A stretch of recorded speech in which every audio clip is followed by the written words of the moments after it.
سلام غالياتي، تبعوني نديرو مع بعضنا طاجين الوردة غير بشوية سكالوب وشوية فيونداشي، وحنايا درنا بلا بريزونطابل ويحمر الوجه. في مقلة نقليو بلي طرونش تاعنا تاع البطاطا اللي نكونو درناهم ماهمش خشان وماهمش رقاق حتى نكملو الكمية كامل.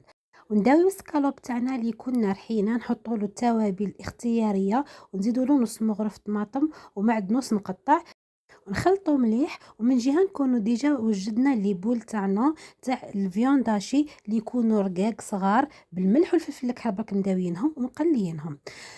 نروحوا من جهه خلاف نوجدوا الحشو تاعنا اللي هو سكالوب اللي درناه قبيله سكالوباشي، نحطو في وسطو الفيونداشي وكون تتلاصق معنا نحطوا لها فقط شويه ما برك ونكملوا الكميه تاعنا كامل.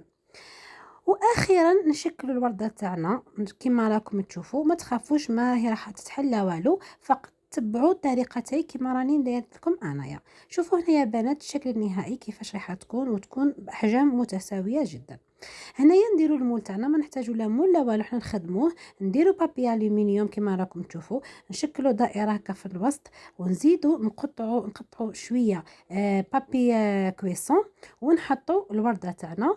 نلموا مليح من تحت باه ما يتحلناش باه ما تتحلناش الورده تاعنا. كي نكملوا الكميه تاعنا كامل نحطوهم في المول، نحطوهم في الفور على 180 درجه، نشعلوا ليهم غير من تحت. كي تشوفوا باللي حمارت نجبدوها. انا قدمتها مع الزيتون، نتوما قدموها مع اي حاجه راكم حابينها، صدقوني ما راكمش راح تندموا عليها. واحد البنه ما شاء الله. وعلى مسات مدينه ترحب بكم والى اللقاء.